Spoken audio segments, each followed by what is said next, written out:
Assalamualaikum warahmatullahi wabarakatuh. Apa kabar anak-anak sekalian? Semoga dalam keadaan sehat dan terus semangat ya. Hari ini kita berjumpa kembali pada pembelajaran tematik. Nah, sebelum kita mulai, alangkah baiknya kita berdoa terlebih dahulu. Berdoa dimulai. Angkat tangannya, tundukkan kepalanya. Bismillahirrahmanirrahim.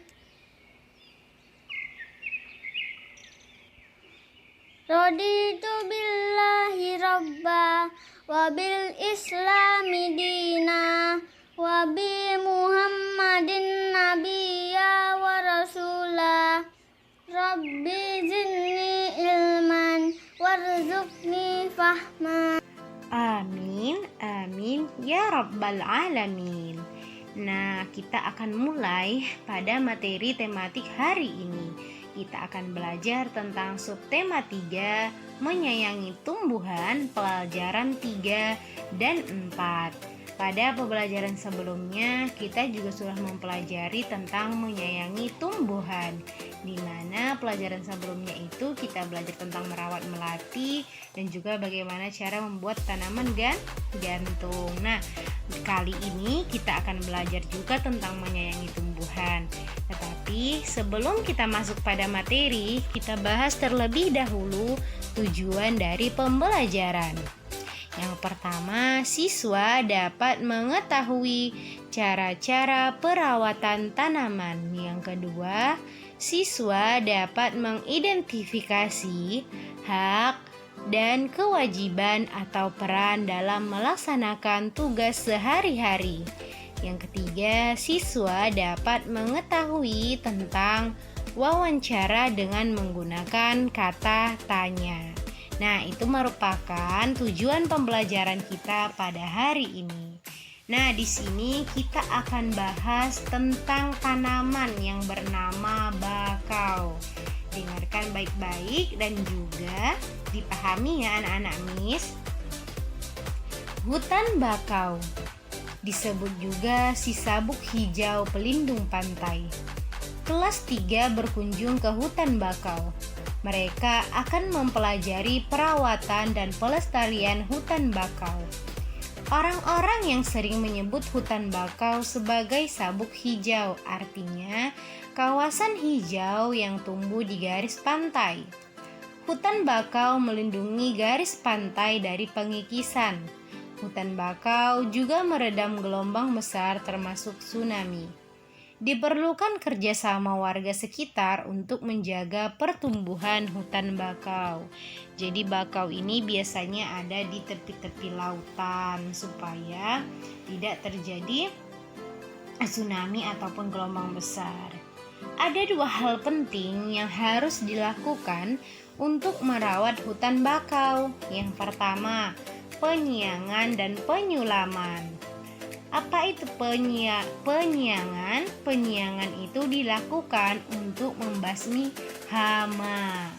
Jadi yang mengganggu tanaman ini, maka dia dilakukan penyiangan. Dan yang kedua itu ada penyulaman. Penyulaman itu adalah pengganti pohon bakau yang mati. Jadi kita tanam kembali yang baru. Pohon yang mati diganti dengan bibit atau pohon bakau yang lain yang seumur. Tujuannya agar pohon-pohon bakau dapat tumbuh secara seragam. Pohon-pohon bakau yang telah ditanam mesti dijaga pertumbuhannya. Kepiting kerap menggigit batang anak pohon bakau. Pertumbuhan kepiting di sekitar hutan bakau meski dikendalikan. Paling tidak hingga pohon-pohon bakau berusia 1 tahun.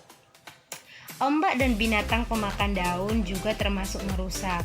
Namun, manusialah yang paling banyak menyebabkan kerusakan hutan bakau. Bibit dan pohon bakau muda sering terinjak oleh pencari ikan dan kepiting. Nah, itu merupakan pembahasan kita tentang tanaman yang disebut dengan bakau. Nah, bakau ini sangat banyak juga manfaatnya bagi kita manusia. Misalnya bagi warga-warga yang tinggal di daerah pantai, maka pohon bakau ini bisa mencegah yang namanya tsunami, bisa meredam yang namanya gelombang besar. Nah, banyak manfaatnya untuk kita. Kemudian di sini kita akan bahas tentang wawancara.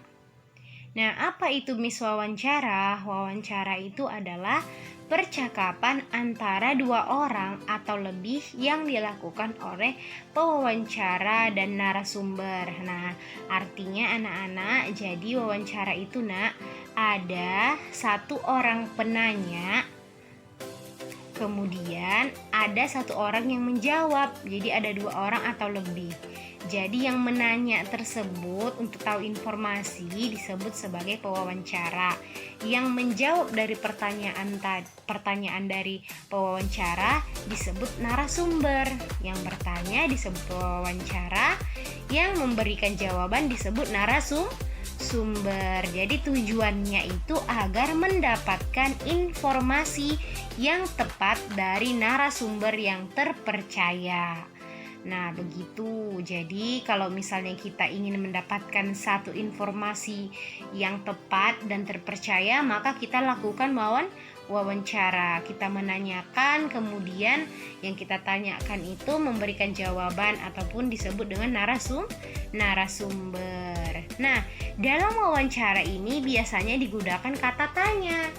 Nah, kata tanya sebelumnya di kelas 2 kita sudah mempelajari kata tanya.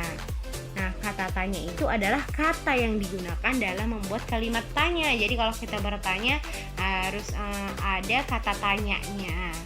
Nah, kalimat tanya yaitu kalimat yang berisi tentang pertanyaan yang diajukan kepada seseorang untuk mendapatkan jawaban.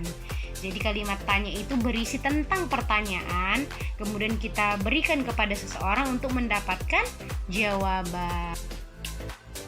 Baik, di sini kita bahas tentang kata tanya.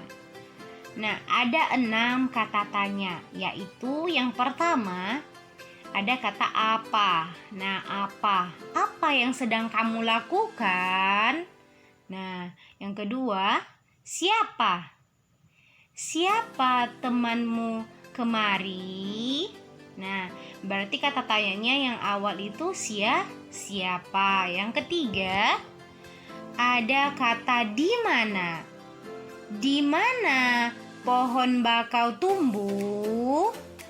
Nah, kata pertamanya itu di mana. Yang keempat, mengapa pohon bakau harus dipelihara? Nah, mengapa gitu ya. Berarti mengapanya itu merupakan kata tanya. Dan kita buat, kalau membuat pertanyaan, kita buat di awal kalimat. Yang kelima, bagaimana cara merawat pohon bakau? Nah, bagaimana? Itu dia. Yang keenam, kapan? Nah, kapan kita harus melakukan penyiangan? Ya kan, penyiangan pada pohon bakau. Nah, kata kapannya itu merupakan kata tanya. Jadi kalau kita membuat kalimat pertanyaan, maka diawali dengan kata apa, siapa, di mana, mengapa, bagaimana, dan kapan. Paham ya anak-anak Miss? Karena ini sudah kita pelajari pada kelas 2. Kemudian di sini kita akan bahas tentang hak dan kewajiban. Hak adalah sesuatu yang harus kita dapatkan. Jadi kita berhak mendapatkannya. Yang kedua itu ada kewajiban. Kewajiban itu sesuatu yang harus kita laksanakan. Misalnya kita itu wajib melaksanakan sholat. Kita wajib melaksanakan sila Pancasila. Nah, itu merupakan sesuatu yang harus kita laksanakan. Kayak sholat, kalau kita tinggalkan berarti kita berdosa. Nah, setiap anggota keluarga mempunyai hak dan kewajiban sesuai dengan peran masing-masing. Ayah berperan sebagai kepala keluarga. Ibu berperan sebagai pendamping kepala keluarga. Anak berperan sebagai anggota keluarga. Kewajiban ayah bertanggung jawab mencari nafkah dan melindungi keluarga. Tugas ibu diantaranya adalah menyiapkan makanan untuk keluarga, serta mengatur rumah agar tetap bersih dan nyaman. Selain memiliki kewajiban, seluruh anggota keluarga juga memiliki hak. Contoh hak ayah dan ibu. Jadi hak ayah dan ibu itu adalah dihormati dan disayangi anak-anak. Jadi kita harus memberikan rasa hormat dan sayang kita kepada ayah dan ibu. Nah, anak-anak juga memiliki hak. Jadi hak kita itu disayangi dan dicukupi semua kebutuhannya oleh orang tua kita. Menjaga keseimbangan hak dan kewajiban merupakan pengamalan sila Pancasila yang kelima. Apa itu sila kelima Pancasila? Ya, benar, keadilan sosial bagi seluruh rakyat Indonesia. Nah, itu dia tentang hak dan kewajiban. Jadi tercantum dalam pengamalan sila kelima Pancasila. Nah, sampai di sini pelajaran kita. Semoga anak-anak Miss paham dan juga bisa nanti mengerjakan tugasnya dengan baik. Nah, di sini tadi kita udah belajar tentang tanaman bakau dan juga tentang hak dan kewajiban.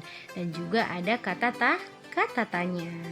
Wassalamualaikum warahmatullahi wabarakatuh.